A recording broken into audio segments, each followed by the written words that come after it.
نحمده ونستعينه ونستغفره ونعوذ بالله من شرور أنفسنا وسيئات أعمالنا من يهده الله فلا مضل له ومن يضلل فلا هادي له وأشهد أن لا إله إلا الله وحده لا شريك له وأشهد أن محمدا عبده ورسوله يا أيها الذين آمنوا اتقوا الله حق تقاته ولا تموتن إلا وأنتم مسلمون يا أيها الناس اتقوا ربكم الذي خلقكم من نفس واحدة وخلق منها زوجها وبث منهما رجالا كثيرا ونساء واتقوا الله الذي تساءلون به والأرحام إن الله كان عليكم رقيبا يا أيها الذين آمنوا اتقوا الله وقولوا قولا سديدا يصلح لكم أعمالكم ويغفر لكم ذنوبكم ومن يطع الله ورسوله فقد فاز فوزا عظيما أما بعد فإن خير الحديث كتاب الله وخير الهدي هدي محمد صلى الله عليه وسلم وشر الأمور محدثاتها وكل محدثة بدعة وكل بدعة ضلالة وكل ضلالة في النار فقد قال الله تبارك وتعالى في كلامه المجيد والفرقان الحميد أعوذ بالله من الشيطان الرجيم بسم الله الرحمن الرحيم إنما المؤمنون إخوة وقال النبي صلى الله عليه وسلم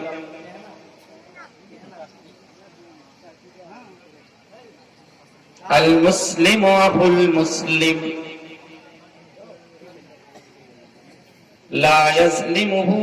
ولا يسلمه رواه مسلم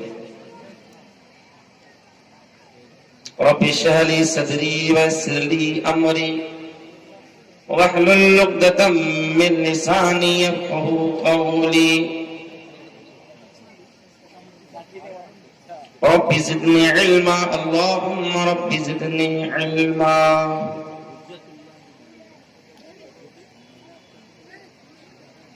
صدر باوقار اسٹیج پر تشریف فرما موقر علماء کرام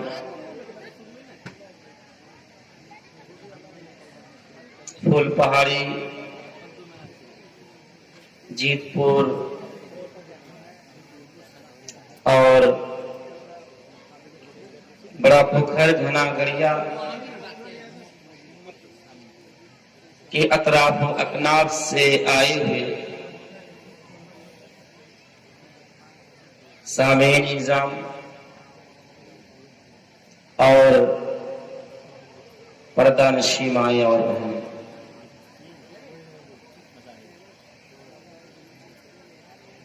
آج کی اس تاریخ ساز اجلاس میں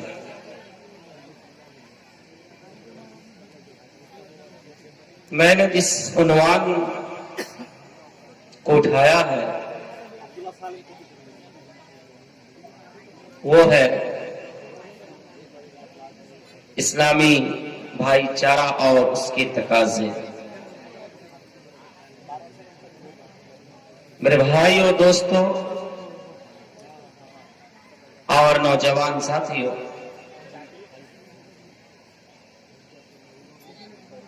اسلام پوری دنیا کے اندر سب سے بہتر اور افضل مذہب ہے، اور اس مذہب میں اسلامی بھائی چارہ پر اتنا زور دیا گیا ہے، جتنی فضیلت بتائی گئی ہے، جتنی ترغیب دی گئی ہے، وہ کسی بھی مذہب اور کسی بھی ریلیجن میں نہیں، اور یہ ایمان کی بنیاد پر ہے۔ کائنات کے کسی خطے اور کسی کونے میں کوئی رہتا ہو، خواہ وہ کالا ہو یا گورا، وہ عربی ہو یا عجمی، کسی بھی زبان کا بولنے والا ہو، اگر وہ مومن ہے، مسلمان ہے، تو آپ کا بھائی ہے۔ دنیا کے کسی بھی خطے کے اندر، اور اللہ تبارک و تعالی نے قرآن حکیم کے اندر برملا اس کا اعلان کیا ہے کہ انما المؤمنون اخوہ، کہ مومن آپس میں بھائی بھائی، اور یہ دین کی بنیاد پر، ایمان کی بنیاد پر ہے۔ اگر باپ غیر مسلم ہے اور بیٹا مسلمان ہے، باپ اور بیٹے کا آپس میں خونی رشتہ ہے، لیکن وہ باپ اگر مر جائے گا تو بیٹا اس کا وارث نہیں بن سکتا، اس کی پراپرٹی میں بیٹے کا کچھ بھی حق نہیں بنتا۔ کیوں؟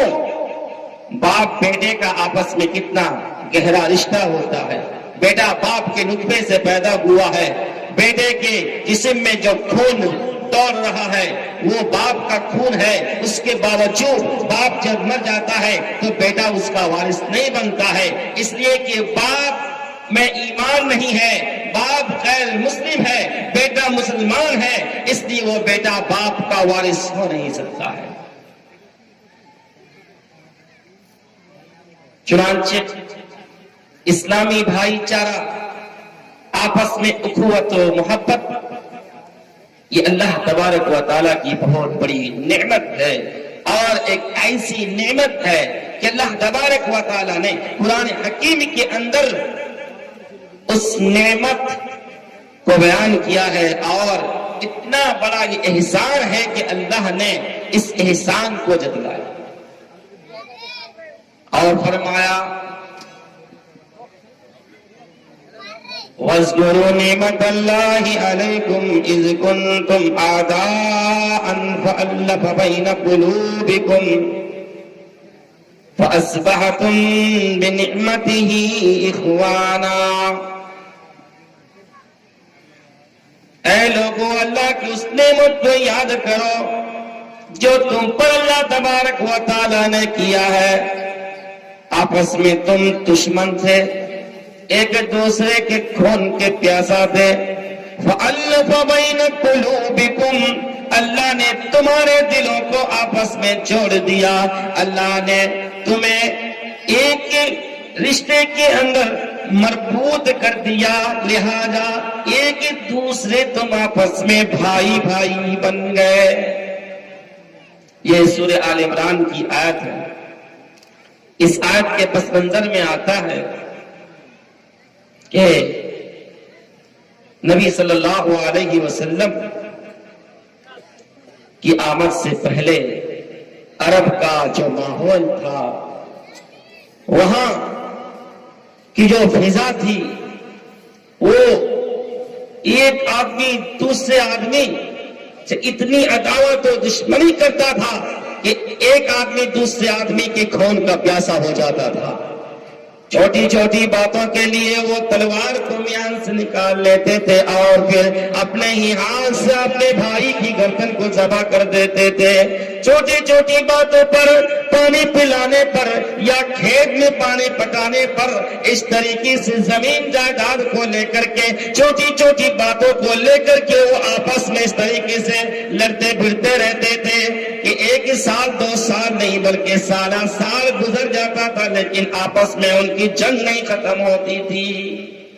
اللہ تبارک و تعالیٰ نے کتنا بڑا احسان کیا ہے امام کائنات جناب محمد الرسول اللہ صلی اللہ علیہ وسلم کو، جب اللہ نے نبوت و رسالت سے نوازا۔ اللہ کے نبی صلی اللہ علیہ وسلم عرب کے اس ماحول میں آنکھ کھولے تو پھر آپ صلی اللہ علیہ وسلم نے ان لوگوں کے درمیان ایک ایسا رشتہ قائم کر دیا کہ جو کل تک اپنے بھائی کے خون کا پیاسا تھا، وہ آپس میں مل گئے، اپنے بھائی کے خون کی رکشا کرنے والے اور اس کی حفاظت کرنے والے بن گئے۔ جو کل تک ایک دوسرے کے دست گریباں ہوتے تھے، چھوٹی چھوٹی باتوں پر ایک دوسرے کے گریبان کو پکڑ لیا کرتے تھے، وہی شیر و شکر کی طرح ایک ساتھ مضبوط و مربوط ہو گئے۔ یہ اللہ تبارک و تعالیٰ کی بہت ہی بڑی نعمت ہے، اس کا اللہ تبارک و تعالیٰ نے اعلان اس آیت کے اندر کر دیا ہے۔ میرے بھائی و دوستو، اسلامی بھائی چارہ کو قائم رکھنے کے لیے، اسلامی اس رشتے کو مضبوط و مربوط رکھنے کے لیے چند تقاضے ہیں۔ مثلا ایک مسلمان کا دوسرے مسلمان کے ساتھ بے پناہ محبت کا جذبہ ہونا چاہیے، اور جب دل کے اندر ایک دوسرے کی محبت ہوگی تو انسان اپنے بھائی کی تعظیم کرے گا، اس کی قدر کرے گا، اس کے لیے اپنی جان کو دینا گوارا کر لے گا، لیکن اس کی عزت کو بچائے گا، اس کی حکایت اور اس کو بے عزتی کبھی نہیں کر سکتا ہے، اس کی محبت ہوتی۔ اور اپنے بھائی کی محبت یہ ایمان، یہ جنت میں جانے کا بہت ہی بڑا زینہ ہے، اور ایمان میں جانے کی مضبوط یہ شرط ہے۔ چنانچہ اللہ کے نبی فرماتے ہیں لا تدخلون الجنت حتی تؤمنوا، اے دنیا جہان کے لوگوں، تم جنت کے اندر داخل نہیں ہو سکتے ہو یہاں تک کہ تم مومن نہ بن جاؤ۔ وَلَا تُؤْمِنُوا حَتَّى تَحَابُّوا، اور تم کبھی بھی مومن نہیں ہو سکتے یہاں تک کہ آپس میں، یعنی ایک مسلمان دوسرے مسلمان کے ساتھ، ایک بھائی دوسرے بھائی کے ساتھ، ایک بہن دوسری بہن کے ساتھ محبت نہ کرنے لگے۔ پھر امام کائنات نے فرمایا اے لوگوں، میں وہ نسخہ نہ بدلا دو جس کی بنا پر تم آپس میں ایک دوسرے کو محبت کرنے لگو گے۔ امام کائنات نے فرمایا افشوا السلام بینکم، آپس میں ایک دوسرے کو سلام کرو، چاہے کتنی بھی دشمنی کیوں نہ ہو جائے۔ جب آپ بار بار کسی شخص کو سلام کرو گے تو دھیرے دھیرے آپ کے اندر اس کی دشمنی ختم ہو کر محبت کا جذبہ پیدا ہو جائے گا۔ صبح کے وقت آپ نے السلام علیکم کیا، پھر دوپہر میں السلام علیکم، پھر شام کے وقت آپ نے السلام علیکم جب آپ نے کیا تو وہ آدمی اپنے دل کے اندر یہ احساس کرے گا، یہ فیلنگ کرے گا کہ یہ آدمی ہمیں کتنا چاہتا ہے، یہ آدمی ہماری کتنی قدر کرتا ہے، اور میں ان سے دشمنی رکھتا ہوں، میں ان سے بغض و عناد رکھتا ہوں۔ تو اللہ کے نبی صلی اللہ علیہ وسلم نے بہت ہی پیارا نسخہ بتلایا ہے کہ اے لوگو، اگر تم آپس میں ایک دوسرے کے ساتھ محبت کا جام چھڑکانا چاہتے ہو تو تم سلام کی کثرت کرو اور سلام کو عام کرو۔ ایک مسلمان جب دوسرے مسلمان سے محبت کرتا ہے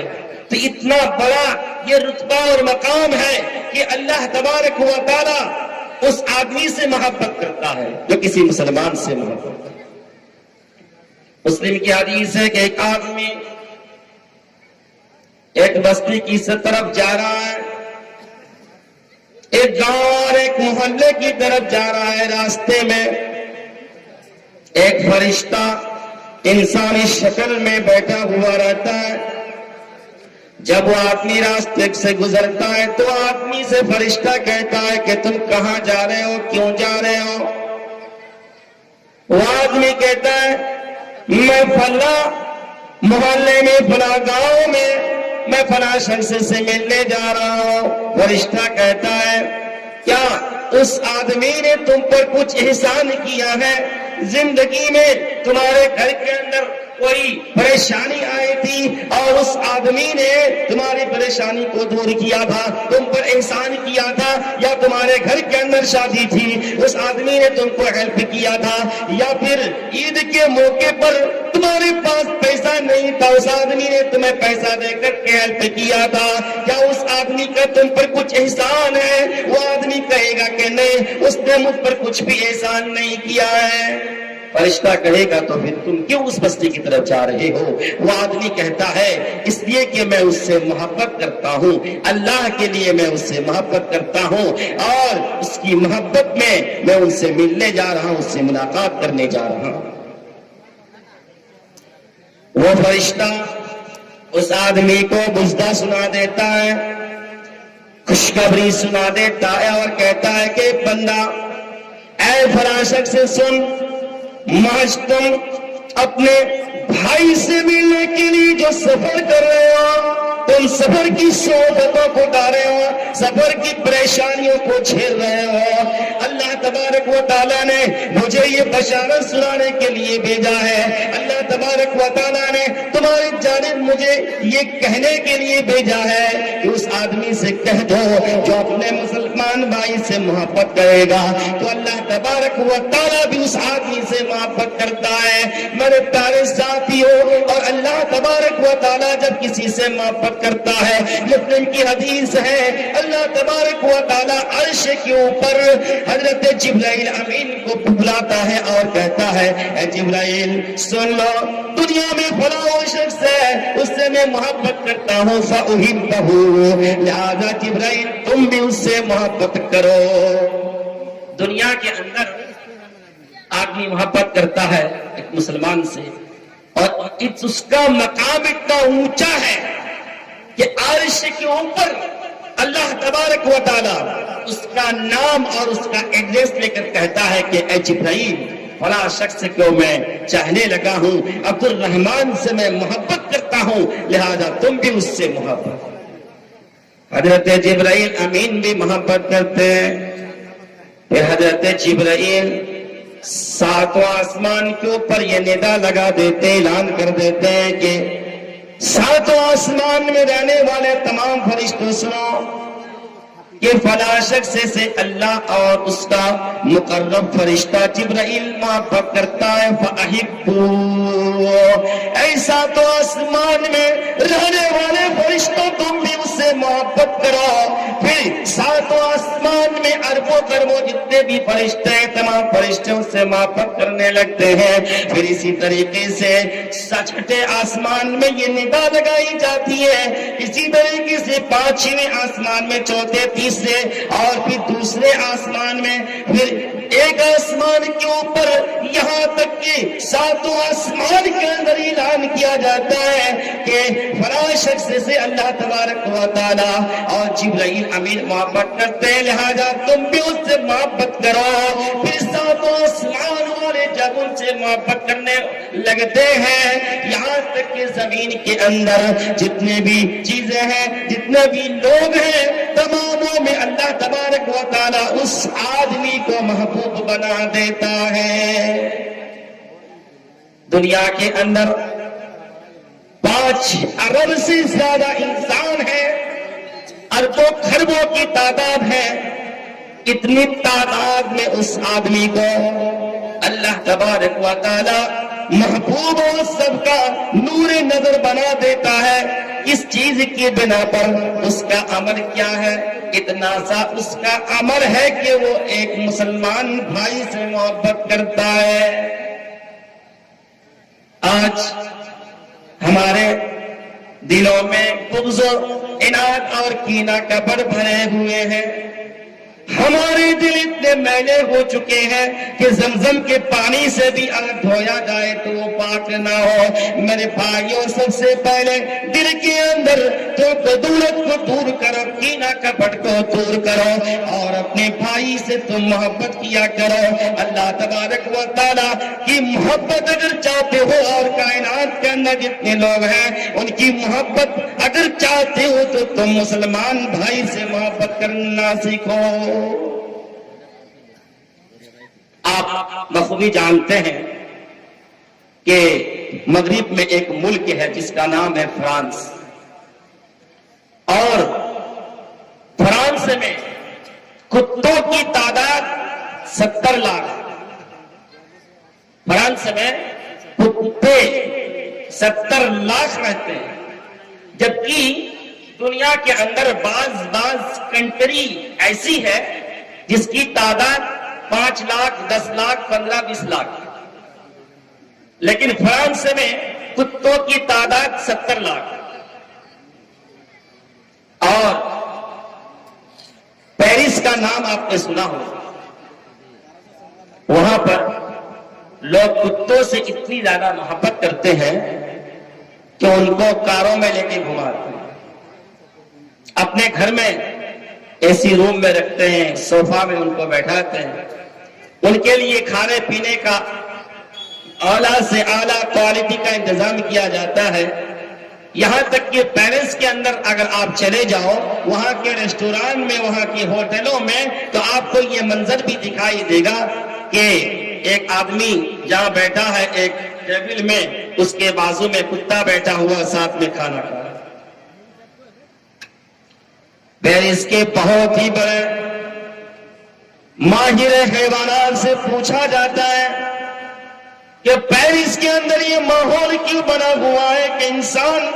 کتوں سے اتنی زیادہ محبت کرتے ہیں، یہاں تک کہ وہ کاروں میں، گاڑیوں میں گھماتے ہیں، گھروں میں رکھتے ہیں، یہاں تک کہ ہوٹلوں میں بیٹھا کر اپنے ساتھ کھلاتے ہیں۔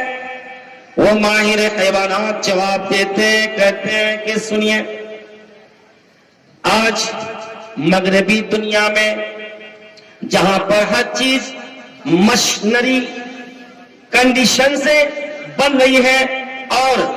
مادیت ان لوگوں پر غلبہ حاصل کر چکی ہے، اور مشینری اور مادیت کے زمانے میں یورپ اور فرانس اور پیرس اور یورپ کنٹریز جتنے بھی ہیں، تمام میں انسان ایک مشین جیسا بن گیا ہے، اور انسان کے پاس وقت نہیں ہے کہ اپنے بھائی سے وہ ٹوٹ کر محبت کرے۔ انسان کو اللہ تبارک و تعالی نے فطرت کے اندر یہ چیز وضعیت کر دی ہے، اس کی فطرت میں، اس کی سرشت میں یہ چیز ہے کہ وہ محبت کو چاہتا ہے۔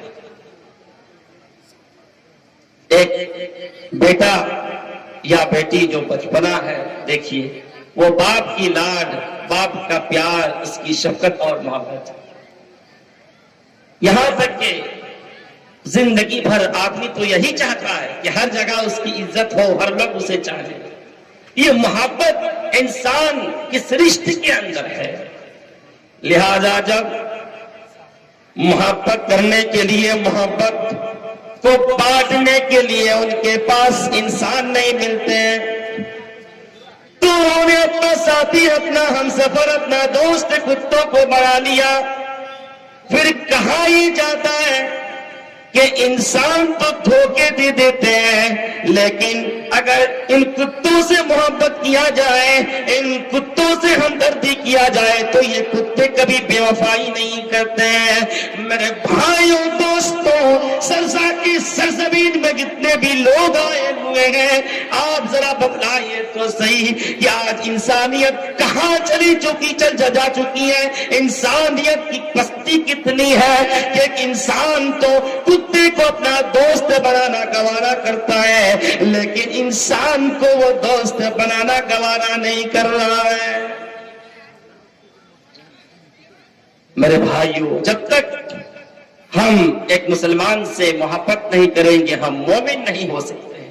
اللہ کے نبی صلی اللہ علیہ وسلم نے حضرت ابو ہریرہ کو چند چیزوں کی وصیت کی، اور ان وصیت میں ایک جو بڑی وصیت تھی وہ یہ تھی کہ ابو ہریرہ احب للناس ما تحبک لنفسک ما تحب لنفسک تکن مؤمنا وفی روایت تکن مسلما۔ اے ابو ہریرہ، تم لوگوں سے محبت کرو اور اتنی ٹوٹ کر محبت کرو کہ تم جو اپنے لیے پسند کرتے ہو اپنے مومن بھائی کے لیے تم جب تک نہ وہ چیز پسند کرو تم مومن نہیں ہو سکتے، تم مسلمان نہیں ہو سکتے۔ اے ابو ہریرہ، اگر تم مسلمان بننا چاہتے ہو، اگر تم مومن بننا چاہتے ہو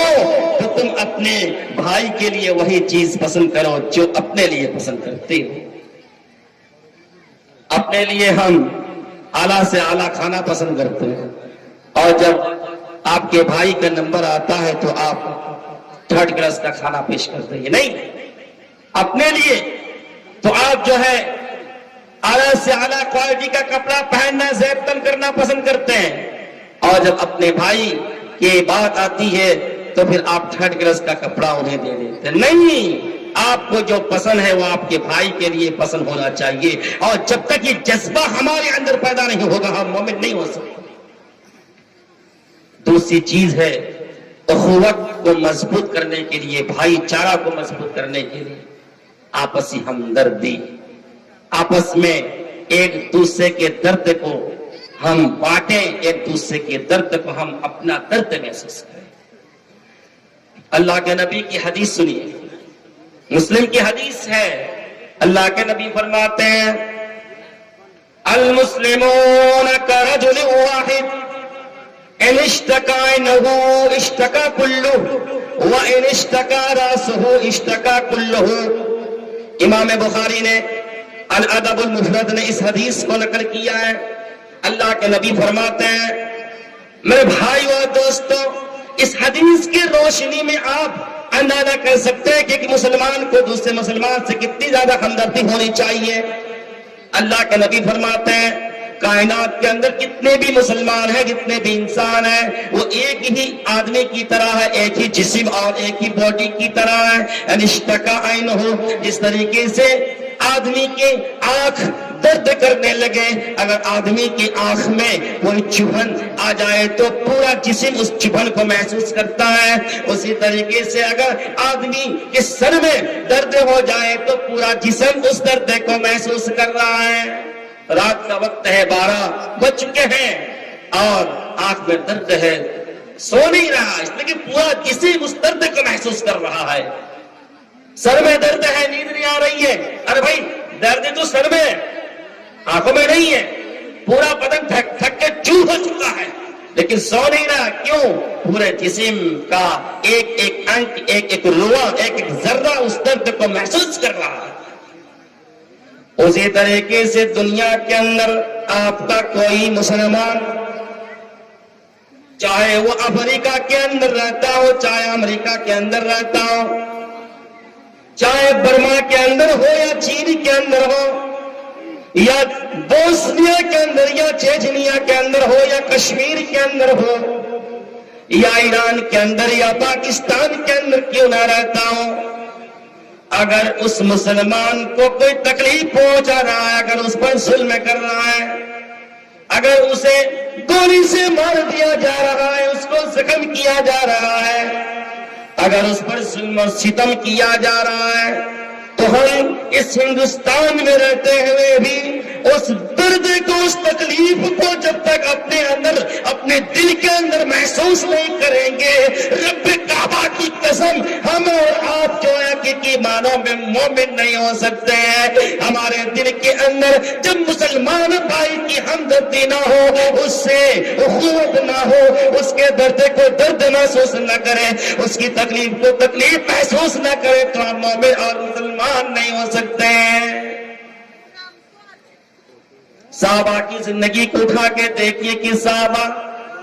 اپنے بھائی کی ضرورت کو اپنی ضرورت محسوس کیا کرتے تھے، ان کے درد کو وہ اپنا درد میں بنا لیا کرتے تھے۔ دیکھیے جب مکے سے صحابہ ہجرت کر کے گئے، مہاجرین کی تعداد 80 سے کچھ زیادہ تھی، اور انصاریوں نے ان کے ساتھ جو ہمدردی کیا، اس کی مثال تاریخ میں آپ کو نہیں مل سکتی ہے۔ مہاجرین نے اپنا گھر چھوڑا، اپنا وطن چھوڑا، اپنی جائیداد چھوڑا، اپنی تجارت چھوڑا، اپنے رشتہ داروں کو چھوڑا، اور وہ مدینہ گئے۔ اور جب مدینہ گئے تو انصاریوں نے ان کی جو خیر مقدم کی، انصاریوں نے اپنا مال ان کے لیے لٹا دیا، یہاں تک کہ حضرت سعد بن ربیع اور عبد الرحمن ابن عوف کے درمیان جب مواخات کا رشتہ قائم کر دیا گیا، تو سعد ابن ربیع نے ایک بار اعلان کر دیا اور کہا، اے لوگوں سن لو، انصاریوں میں سب سے زیادہ امیر اور مالدار میں آدمی ہوں۔ عبد الرحمن کو سامنے بلاتے ہیں اور کہتے ہیں کہ عبد الرحمن، یہ میری جتنی بھی پراپرٹی ہے، جتنی بھی دولت ہے، اسے تم آدھی آدھی کر لو، اسے تم 2 حصوں میں ڈیوائڈ کر دو، ایک حصہ اپنے لے لو اور میرے لیے ایک حصہ تم چھوڑ دو۔ اے عبد الرحمن سن لو، میری 2 بیویاں ہیں، ان 2 بیویوں کو تم دیکھ لو، اور ان 2 بیویوں میں جو تمہیں پسند آ جائے، جو تمہیں بھا جائے، میں اس بیوی کو تمہاری خاطر طلاق دے دوں گا، اور پھر تم اس سے نکاح کر لینا، اسے تم شادی رچا لینا۔ میرے بھائیو اور دوستو، یہ رشتہ کوئی خونی رشتہ نہیں تھا، یہ اسلامی رشتہ اور یہ دین کی بنیاد پر، ایمان کی بنیاد پر رشتہ تھا۔ اس کے باوجود حضرت سعد نے اپنی آدھی دولت اور اپنی بیوی کو بھی نچھاور کرنے کے لیے تیار ہے، اور آج ہم ہیں اور آپ ہیں کہ آپ کا خونی رشتہ یعنی آپ کا سگا بھائی ہے، اور آپ کے گھر میں گلے پڑے ہوئے ہیں، آپ کے گھر میں کھانے پینے کی کمی نہیں ہے، لیکن آپ کے بھائی کے گھر میں چولہا نہیں جل رہا ہے، آپ کے بھائی کے گھر میں تکلیفیں چل رہی ہیں، ان کے گھر میں مصیبتیں چل رہی ہیں، فاقے چل رہے ہیں، اس کے باوجود آپ کے دل کے اندر کوئی درد محسوس نہیں ہو رہا ہے، آپ اس کی ہمدرد نہیں بن پا رہے ہیں۔ میرے بھائیو اور دوستو سن لو، اگر یہی کیفیت، یہی جذبہ آپ کے دل کے اندر ہے تو آپ مومن نہیں ہیں، مومن نہیں ہیں آپ۔ میرے بھائیو اور دوستو، آئیے آگے بڑھیے۔ اسلامی بھائی چارہ اگر آپ کو مضبوط کرنا ہے تو ایک دوسرے کے ہمدرد اور خیر خواہ بنے۔ خیر خواہ یعنی ہر سکھ دکھ میں آپ اس کے کام ہیں۔ مثلا آپ کا بھائی اگر بیماری کے اندر مبتلا ہو گیا، کینسر کا مریض ہے، اس کے پاس پیسہ نہیں ہے، لاک ڈاؤن کی وجہ سے پریشانی میں ہے، کورونا کی وجہ سے تنگیاں آگے آ چکی ہیں، اور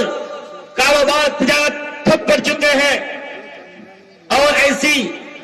پریشانی کی حالت ہے، کینسر کے علاج کے لیے، ٹریٹمنٹ کے لیے پیسہ نہیں ہے۔ اب آپ کا فرض بنتا ہے کہ آپ اس کی ہیلپ کریں، آپ اس کی مدد کریں۔ اگر آپ کے پاس نہیں ہے تو آپ اس کے لیے تگ و دو، اس کے لیے محنت کریں، ان کی پریشانیوں کو حل کرنے کی کوشش کریں، کینسر کے علاج کے لیے آپ دوڑ کریں، یہ بہت بڑی عبادت بھی ہے، اور یہ خیر خواہی کا جذبہ ہے۔ اللہ کے نبی صلی اللہ علیہ وسلم نے پوری شریعت کو، پورے دین اسلام کو خیر خواہی سے تعبیر کیا اور کہا ہے الدین النصیحہ۔ پوری شریعت کو ایک جملے میں اللہ کے نبی صلی اللہ علیہ وسلم نے خلاصہ کے طور پر کہہ دیا کہ دین کسے کہتے ہیں، اسلام کسے کہتے ہیں، سراپا خیر خواہی کا نام اسلام۔ خیر خواہی کیسے؟ بنی اسرائیل کے اندر آتا ہے کہ ایک آدمی نے ایک آدمی کی زمین کا ٹکڑا کو خریدا، غالباً وہ کھیت وغیرہ تھا۔ جب وہ ہل جوتنے لگا تو پھر ہل جوتتے جوتتے وہ دیکھ رہا ہے کہ زمین میں سے ایک گھڑا نکلتا ہے اور اس گھڑے میں سونا بھرا پڑا ہے۔ اب وہ آدمی اس گھڑا کو اپنے قبضے میں لے لیتا ہے اور وہ خوش نہیں ہوتا ہے کہ چلو میں نے زمین تو لیا تھا اس سے، اور زمین لیتے ہی ابھی میں نے ہل نہیں جوتا، اس سے فائدہ نہیں اٹھایا، اور ایک ایسا گھڑا ہمارے ہاتھ میں آ گیا جو سونے سے بھرا پڑا ہے۔ وہ آدمی خوش نہیں ہوتا ہے۔ ہم اور آپ ہوتے تو بہت زیادہ خوش ہوتے کہ چلو اب زندگی بھر کمانے کی کوئی ضرورت ہی نہیں ہے، اسی سونے کو بیچیں گے یا اس سے کچھ کر لیں گے، ہمارا روزی روٹی کا انتظام ہو جائے گا، ہمارا گھر چلا جائے گا۔ نہیں نہیں نہیں نہیں، اس آدمی کے دل کے اندر ایسا جذبہ نہیں۔ اس نے کہا، جس سے زمین خریدا تھا اس کے پاس گیا اس گھڑا کو لے کر اور کہا کہ بھائی یہ جو گھڑا مجھے ملا ہے ہماری زمین بھی آپ ہاتھ لے لیجیے۔ اس نے بیچا تھا، اس نے کہا نہیں، میں نے تو زمین آپ کو بیچ دیا، اب زمین کے اندر کیا چیز دفن ہے، کیا چیز اس کے اندر چھپی ہوئی ہے وہ تو مجھے معلوم نہیں، میں نے پورے زمین تو آپ سے بیچ دیا ہے، لہذا آپ اس گھڑا کو لے جائیں۔ وہ آدمی کہتا ہے کہ میں نے آپ سے زمین خریدا تھا لیکن سونے سے بھرا گھڑا میں نے نہیں خریدا تھا، میں اسے لے نہیں جا سکتا۔ دیکھیے میرے بھائیوں اور دوستوں، اس واقعہ کے پس منظر میں کہ ایک آدمی دوسرے آدمی کا کتنا خیر خواہ ہوتا ہے اور کتنا زیادہ خیر خواہ ہونا چاہیے۔ دونوں آدمی کھڑے ہیں، سامنے جو ہے سونے سے بھرا ہوا گھڑا ہے لیکن کوئی اپنا گھر لے جانے کو تیار نہیں ہے۔ بالآخر وہ دونوں اس بات پر متفق ہو جاتے ہیں کہ چلو اس گاؤں کے جو مکھیا ہے، سرپنچ ہے، اس کے پاس جا کر فیصلہ کرا دیں۔ چنانچہ وہ گاؤں کے مکھیا اور سرپنچ کو بلاتے ہیں فیصلہ کرنے کے لیے۔ اب وہ کہتے ہیں کہ اچھا بتاؤ کہ تم دونوں کی اولاد ہے؟ انہوں نے کہا ہاں۔ ایک نے کہا کہ میرا بیٹا ہے، دوسرے نے کہا کہ میری بیٹی ہے۔ تو اس آدمی نے کہا کہ ایسا کرو کہ تم آپس میں سندھی بن جاؤ، تمہارے بیٹے کی شادی اس کی جو ہے بیٹی سے کراؤ، اور شادی میں جو خرچہ ہے اس کے بعد جو بچے اس کو تم کچھ صدقہ و خیرات کر دو اور کچھ جو ہے وہ غنیمت کے فنڈ میں اسے جمع کر دو۔ تو میرے بھائیوں اور دوستوں، یہ جذبہ ہونا چاہیے ہمارے اندر، ایک دوسرے کے ساتھ ہمدردی اور خیر خواہی کا جذبہ ہونا چاہیے، جبھی ہم مومن اور مسلمان ہو سکتے ہیں۔ ملک شام کی تاریخ اٹھا کے دیکھیے کہ وہاں پر ایک ایسا وقت گزرا ہے، ایک ایسا دور گزرا ہے کہ مسلمان جب مارکیٹ لگاتے تھے، مختلف چیزوں کی مارکیٹ لگایا کرتے تھے، کوئی عطر بیچ رہا ہے، کوئی زیور کی دکان سجایا ہوا ہے۔ اب ایک آدمی کے پاس ایک کسٹمر آ رہا ہے، اب جو سونے کی دکان لگایا ہے اس سے کچھ خریدنا چاہتا ہے۔ یہ آدمی کچھ زیور وغیرہ بیچ چکا ہے۔ یہ آدمی کہتا ہے کہ میں صبح سے لے کر کے میرے بھائی کو دوپہر تک دیکھ رہا ہوں، دوپہر سے لے کر سورج کی غروب ہونے کے قریب تک دیکھ رہا ہوں کہ ایک بھی کسٹمر اس کے پاس نہیں آیا ہے۔ میں تو بولی کر چکا ہوں، میں تو اتنا بیچ چکا ہوں، یا میرے پاس اتنا پیسہ آ چکا ہے جس سے آج ہمارے گھر کے اندر راشن کا انتظام، روزی روٹی کا انتظام ہو جائے گا، لہذا مجھ سے تم یہ سودا نہ لے لو، فلاں آدمی سے تم جو ہے جا کے سودا لے لو۔ اب دوسرے جویلری کے پاس اسی طریقے سے جو سونا بیچ رہا ہوگا اس کے پاس وہ بھیج دیتا۔ اس طریقے کا جو ہے مجاز تھا ان لوگوں کے اندر۔ آج ہمارا پیٹ نہیں بھر رہا ہے، ہماری دکان میں ہماری نیت کتنی خراب ہے کہ ہماری دکان تو ہر وقت چلتی رہے لیکن فلاں کے دکان میں ایک ہی کسٹمر نہ آئے، ایک بھی جو ہے